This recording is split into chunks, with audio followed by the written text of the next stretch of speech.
नमस्कार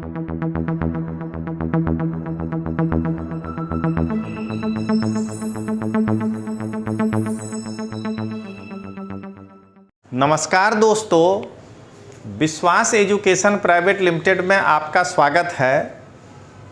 आज मैं आपके साथ एक नए टॉपिक को डील करने जा रहा हूं, क्योंकि मेरा एक स्लोगन है, आपत्ति अथवा अवसर क्लास 3 उम्मीदवार माटे। आपत्ति भी हो सकता है दोस्तों अगर आप जरा सा गलत निर्णय ले लिए, और अवसर भी आपके लिए कि आप अगली बार अगर आपका डायरेक्शन सही हो तो तुरंत पास कर जाएंगे। वर्ग 3 का जो ग्रुप ए है पोस्ट, उसमें मुख्य परीक्षा के लिए जहाँ की विवरणात्मक है, आंसर लिखना है, उसमें आज हम लोग भारतीय राज्य व्यवस्था और बंधारण के विषय को लेकर चलते हैं। दोस्तों मेरा मानना है कि मैं वर्ग 3 के लड़कों को पूरी तरह से अवेयर करके रहूँगा, क्योंकि मुझे मालूम है कि ये जो लोकल क्लास वाले हैं, लोकल का मतलब कि जो भी यहाँ चला रहे हैं, आइडिया कुछ नहीं है और ये लोग जो है आपको परेशान करेंगे। चलिए दोस्तों, पहले हम लोग शुरू करते हैं। हर बार की तरह एक बैकग्राउंड, क्योंकि कई नए लड़के हो सकते हैं।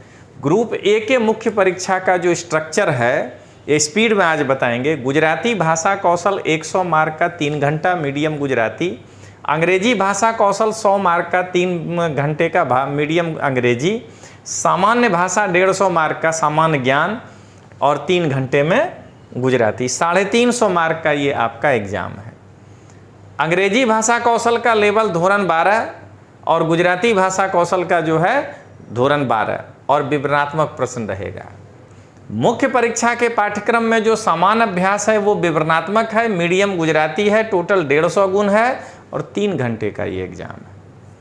सामान्य अभ्यास में ये 9 पेपर आपको पढ़ने हैं। भारत का इतिहास, भूगोल, करंट अफेयर्स, लोक प्रशासन अनुशासन, लोक सेवा में नीति शास्त्र, सांस्कृतिक वारसो, विज्ञान ने टेक्नोलॉजी, भारतीय राज्य व्यवस्था ने बंधारण और भारतीय अर्थव्यवस्था ने आयोजन।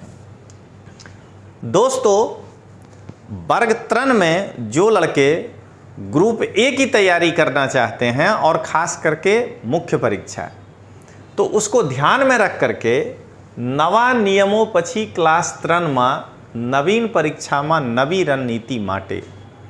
अब नई रणनीति के लिए एक फ्री मेगा मार्गदर्शन सेमिनार का आयोजन हम लोग करने जा रहे हैं। 30 मई से 6 जून तक इस मेगा सेमिनार का आयोजन होगा, सुबह 8 से 10।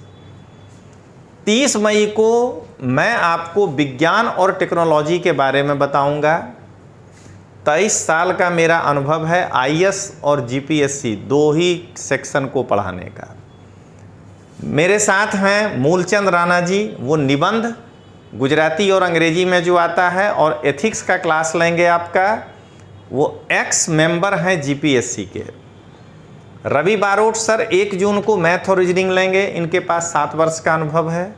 गौरांग पटेल सर 2 जून को आपका इंग्लिश लेंगे, इनके पास 20 वर्ष का अनुभव है।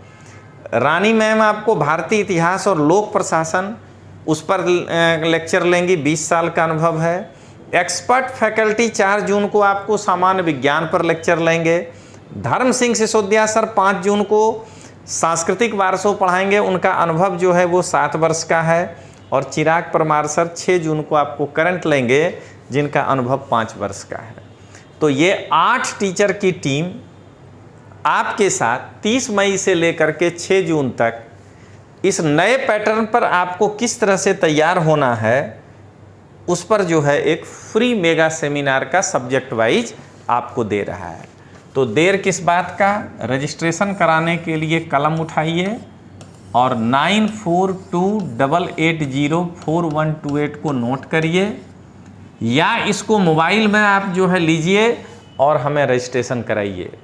आप वहाँ से व्हाट्सअप करिए और रजिस्ट्रेशन। अगर ये आपको रिस्पांस ना मिले, बिजी हो, तो 9427253077। ये हमारा क्लास अहमदाबाद में है। ओल्ड नटराज सिनेमा जो आश्रम रोड पर था, उसमें 410 नंबर में ये हमारा क्लास है। आप आइए और आप देखिए एक नई अनुभूति, क्योंकि हम लोग 23 साल से मेंस की राइटिंग कैसे करनी चाहिए वो सिखा रहे हैं दोस्तों। चलिए अब हम लोग जरा भारतीय राज व्यवस्था और बंधारण के सिलेबस को देखें दोस्तों। भारतनु बंधारण अने तेनी मुख्य लाक्षणिकताओं। अब जरा देखिए, मैं कई क्लास 3 के टीचर का यूट्यूब पर देख रहा हूं लेक्चर, बहुत निराशा हो रही है दोस्तों। ये लड़के को इस तरह से भरमा रहे हैं, भाई नहीं तुम कराना जानते हो तो ना बोल दो ना, क्या ज़रूरत है, प्रीलिम्स तक पढ़ाओ। कोई ज़रूरी है कि मेंस तुमको नहीं आता है फिर भी पढ़ाओ। मैं आपको 10 साल के जीपीएससी का पेपर सॉल्व करा दूंगा, कोई जो है मुख्य परीक्षा का, कोई आईएएस का पेपर सॉल्व कर। अरे ये क्लास 3 है भाई, इसमें क्यों आईएएस के जैसा पेपर पूछेगा। तो सबसे पहले दोस्तों, सिलेबस जानने के पहले मेरा हमेशा मानना है कि ये पैटर्न के रूप में तो हमें लगता है कि 2 तरह का पैटर्न फॉलो कर सकता है। या तो ये परीक्षा ग्रुप ए और ग्रुप बी 2 स्टाइल में हो, जिसमें कि 30 मार्क का ग्रुप ए हो और 120 मार्क का ग्रुप बी हो, 6 क्वेश्चन 5 नंबर का हो, एक सब ये हो सकता है, और 12 क्वेश्चन 10 मार्क का हो। ग्रुप बी के क्वेश्चन को 200 वर्ड में लिखना हो, ग्रुप ए के क्वेश्चन को 50 वर्ड्स में लिखना हो। अगर इसको नहीं फॉलो किया गया तो सीधे सीधे जो है 15 प्रश्न आपके पूछे जाएंगे, हर एक क्वेश्चन 10 मार्क का होगा और 200 वर्ड में आपको लिखना है। हर हाल में देखिए 2400 और 300, 2700 से लेके 3000 शब्द लिखने का आपको तैयारी रखना है। अब दोस्तों देखें भारत नु बंधारण अने तेनी मुख्य लाक्षणिकताओं।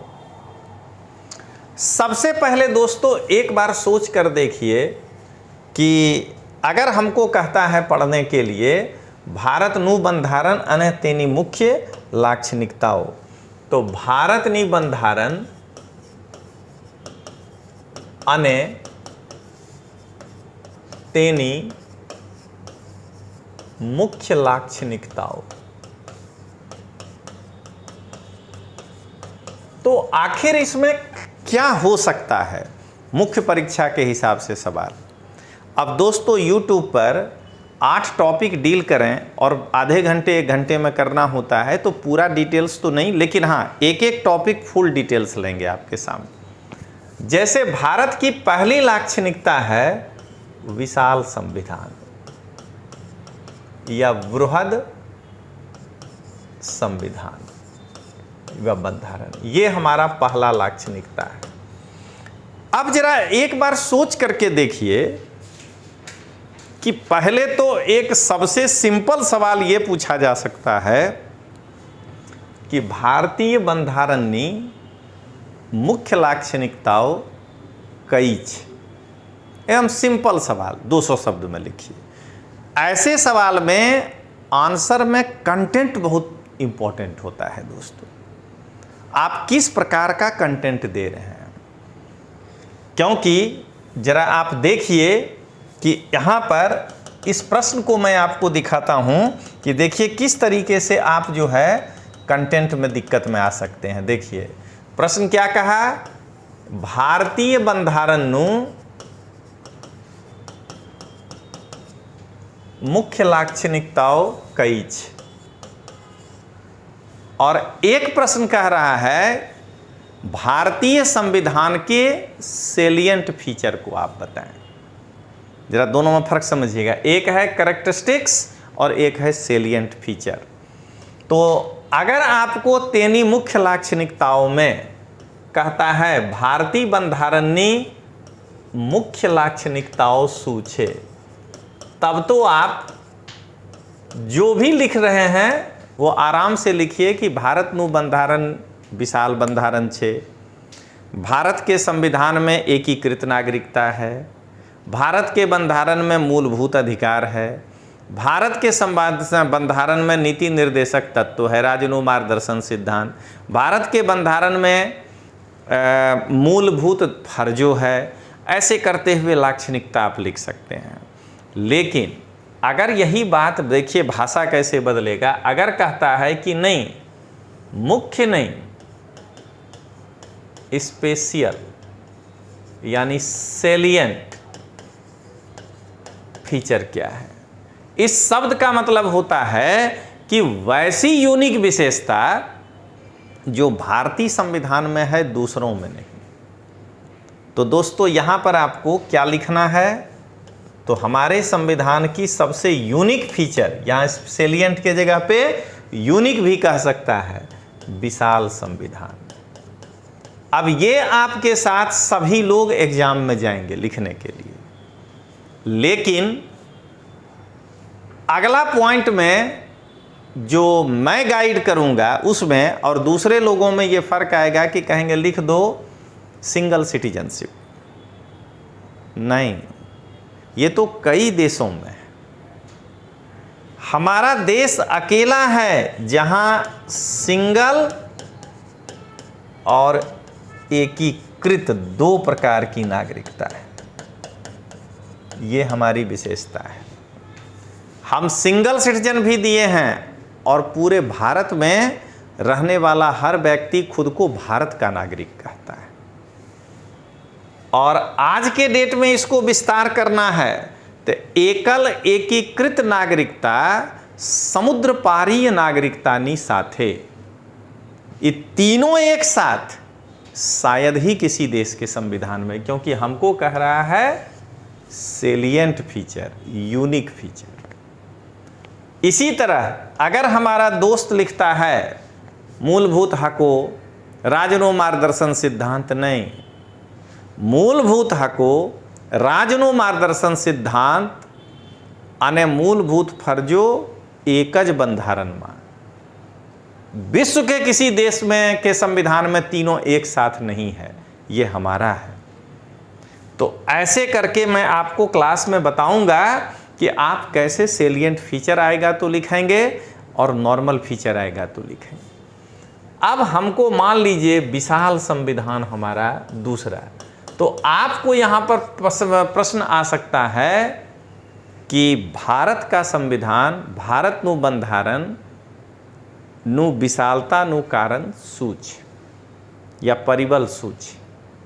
तो भारत का संविधान क्यों विशाल है, तो इसको पॉजिटिव वे में लिखना पड़ेगा आपको। तो विशालता का कारण हमारे देश की विविध भौगोलिक दशा, सामाजिक सांस्कृतिक दशा, जिसको कि हमको अपने बंधारण में समेटना था। समाज में वंचित वर्गों के लिए प्रावधान देना था, लघुमतियों को जो है अलग से व्यवस्था देना था। बहुत मैक्सिमम देश में राज्य का संविधान अलग होता है, हमने उसको तो लिया ही, साथ में संघ राज्य को भी लिया। ऐसे करके विशालता का कारण। अब हमारा विशेषता है नम्यता अने अनम्यतानु मिश्रण, फ्लेक्सिबिलिटी अने रिजिडिटी नु मिक्सचर।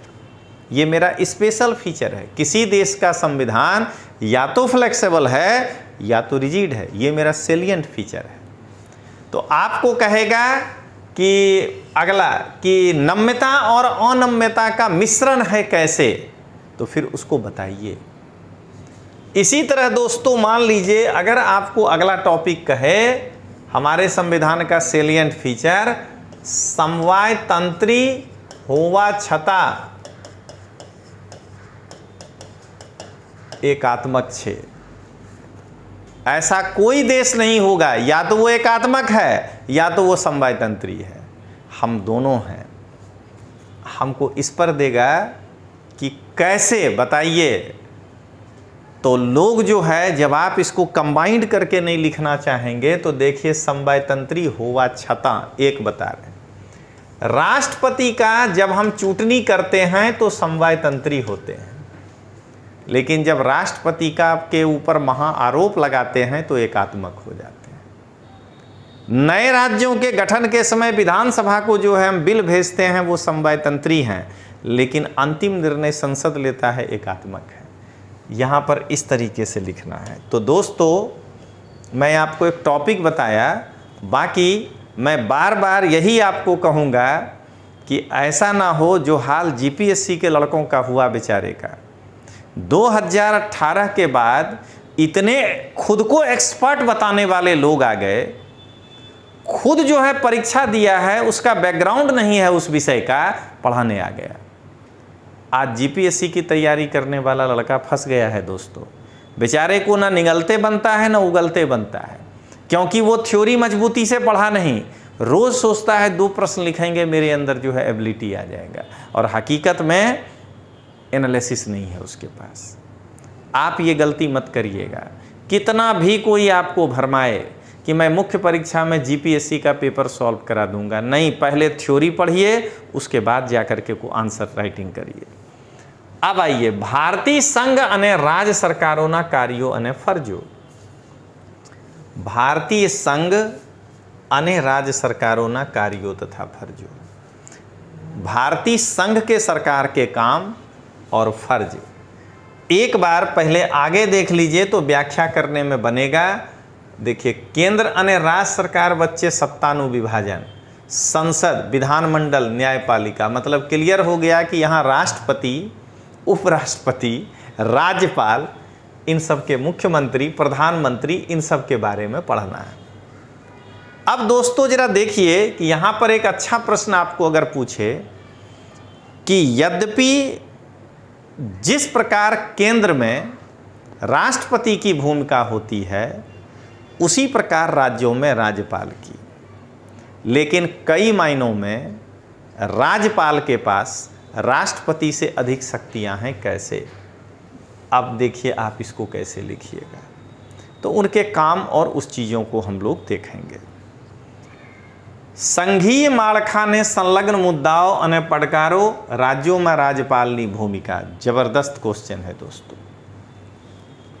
अगर ये आपसे कहा जाए कि अभी जो दिल्ली में हो रहा है उसका संवैधानिक, राजनीतिक, ये इस प्लेटफॉर्म पर तो हम कुछ बोलेंगे ही नहीं, जो हो रहा है वो यही है कि संघीय माળખાનો संलग्न मुद्दाओं ने પડકારો। मुख्यमंत्री जो दिल्ली का है वो चाह रहा है संपूर्ण सत्ता हमको दे दे, लेकिन वह दिल्ली का मुख्यमंत्री संविधान की व्याख्या अपने हिसाब से करना चाह रहा है। वो ये नहीं जान रहा है, जान तो रहा है, लेकिन वो ये नहीं बताना चाह रहा है कि आप यूनियन टेरिटरी हैं। आपके आर्टिकल 239AA में ये साफ लिखा है कि संसद जैसा चाहे वैसा आपके लिए कानून बना सकती है। और फिर एक अलग आर्टिकल में क्या कहते हैं कि जब संसद सत्र में नहीं हो तो वट हुक्म के द्वारा उस कायदा को लागू किया जा सकता है, लेकिन इससे केंद्र राज्य संबंधों में तनाव आ गया।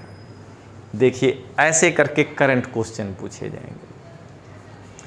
केंद्र और राज्य सरकार के बीच सत्ता का विभाजन, केंद्रीय यादी, राज्य यादी, सहवर्ती यादी, इनके मुद्दे और इनके प्रकार। जैसे क्या धारा 356, क्या अनुच्छेद 356 को समाप्त कर देना चाहिए, या आपको एक स्टेटमेंट दे देगा कि अनुच्छेद 356 एक दुधारी तलवार है, बेधारी तलवार छे। आपको अगर उसका बेसिक मालूम है ना, तो क्वेश्चन का भाषा से क्या घबराना है, आंसर एक ही जैसा होगा। 73वां 74वां બંધારણી સુધારા અને સંદર્ભમાં ગ્રામીણ અને શહેરી સ્થાનિक शासन, नगरपालिका, नगर निगम और आपको पंचायती राज के बारे में पढ़ना है। બંધારણી संस्थाओं અને તેમની भूमिका, इलेक्शन कमीशन के बारे में, वित्त आयोग के बारे में, यूपीएससी के बारे में, जीपीएससी के बारे में, आपके गौण सेवा आयोग के बारे में नहीं, क्योंकि वो बंधारणीय संस्था नहीं है। SC commission, ST commission, OBC commission, लेकिन इस पर 200 शब्द में आप लिखेंगे कैसे, ये आपको जानना है। देखिए सिलेबस कितना क्लियर कट आपको कह रहा है। बंधारण और उसकी लाक्षणिकता, राष्ट्रपति, उपराष्ट्रपति, ये सब राज्यपाल, इनके काम, संघीय माળખાओं से संबंध मुद्दे और उसका पड़कार, राज्य में राज्यपाल की भूमिका, तीनों यादी के मुद्दे और पड़कार, नगरपालिका, नगर निगम, बंधारणीय संस्था।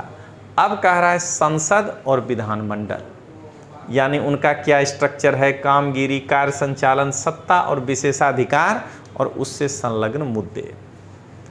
और भारत में न्यायपालिका, उनका स्ट्रक्चर, कार्य, कटोकटी से लगती अगत्यनी जोगवाई, अन्य बंधारणी सुधारा, न्यायिक समीक्षा, जनहित याचिका। तो इतना ही सिलेबस है आपके एक बंधारण में। अगर आप इसको मेरे मार्गदर्शन में, मैं तो अब खुलकर कह रहा हूं कि अगर आप मुख्य परीक्षा में मेरे मार्गदर्शन में इसको अगर करना चाहते हैं तो मैं आपको प्रॉमिस करता हूं कि बाकियों से आप आगे रहेंगे। और दोस्तों, एक इन्फॉर्मेशन मैं आपको ज़रूर देना चाहूँगा कि विश्वास एजुकेशन प्राइवेट लिमिटेड, विश्वास एजुकेशन प्राइवेट लिमिटेड और लोकतांत्रिक आवाज के सहयोग से, लोकतांत्रिक आवाज फेसबुक पर एक लोकतंत्र के लिए एक बढ़िया चैनल है। लोकतांत्रिक आवाज के सहयोग से क्लास 3 के लड़कों की पीड़ा को देखते हुए ग्रुप ए या ग्रुप बी का जो प्रारंभिक परीक्षा है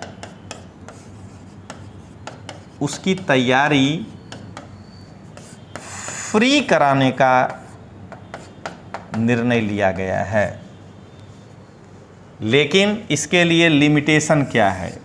जो भी बच्चे ग्रुप ए ग्रुप बी में पहला स्टेज का एग्जाम देना चाहते हैं, एक बैच सारा खर्चा लोकतांत्रिक आवाज उठाएगा, वो विश्वास एजुकेशन को देगा। लड़के को कोई लेना देना नहीं है और विश्वास एजुकेशन उस लड़के को वही प्रोफेशनल गाइडेंस देगा, उतने ही घंटे देगा जितना कि लोग 10,000 रुपया लेकर आपको पढ़ा रहे होंगे। और ये क्लास आपका बिल्कुल फ्री है, कोई भी हिडन कॉस्ट नहीं है। लेकिन इसकी शर्तें हैं। पहला शर्त है 4 जून को आपको टेस्ट देना है। उस टेस्ट में आप टॉप 50 में आएंगे। इन्हीं 50 लड़कों के लिए ये एग्ज़ाम होगा, ये क्लास होगा। दूसरा है कि फ्री तो है, लेकिन ये केवल और केवल अहमदाबाद में आश्रम रोड पर जो है कराया जाएगा। और वही बारोट सर, वही गौरांग पटेल सर जो विश्वास एजुकेशन के अंदर, अगर आप उसके थ्रू आएंगे और वहाँ जो फी लेकर पढ़ाया जाएगा, सेम वही चीज़ होगा। लेकिन ये लोकतांत्रिक आवाज़ आपको एक मौका दे रहा है। लोकतांत्रिक आवाज़ ये महसूस किया कि सिलेबस बदलने से गुजरात के क्लास 3 के विद्यार्थी के ऊपर अब दोबारा फ़ी भरने का लोड आ गया।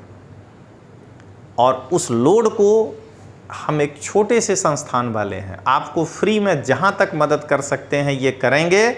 और मैं तो अपील करूँगा विपक्षी दल जो हैं, उन राजनीतिक दलों को, आम आदमी पार्टी और इन लोगों को, कि ये गुजरात के इन बेरोज़गार युवाओं को देखते हुए ये अपने अपने ज़िले में अपने वॉलंटियर को कहें कि ऐसा फ्री क्लास दें, तब माना जाएगा कि वो युवाओं के पक्ष में है। लोकतांत्रिक आवाज़ तुरंत आपके साथ आ गया और विश्वास एजुकेशन तो जो फी देगा उससे उसको पढ़ाएगा। तो आपके 50 लड़कों का फीस जो है वो लोकतांत्रिक आवाज़ देगा और वो विश्वास एजुकेशन आपको कराएगा। तो जो भी करना चाहते हैं वो इसके लिए उस 2 नंबर पे कॉल नहीं करिएगा, 8401902595 जो लोकतांत्रिक आवाज़ का अपना मोबाइल नंबर है, इस नंबर पे कॉल करिएगा। 4 जून को एक टेस्ट का आयोजन होगा और 50 लड़कों को जो है ग्रुप 1 और बी दोनों की तैयारी करने वाले, जो प्रीलिम्स की तैयारी है जिसमें कि मैथ, रीजनिंग, इंग्लिश, गुजराती आता है, वो आपके लिए पूरी तरह से फ्री होगा। टेस्ट फ्री होगा, बुक्स भी देंगे आपको फ्री, सब कुछ फ्री होगा, लेकिन ये लोकतांत्रिक आवाज़ चलाएगा। तो तो चलिए दोस्तों, मिलते हैं हम लोग, तब तक के लिए जय हिंद, जय भारत, जय गुजरात।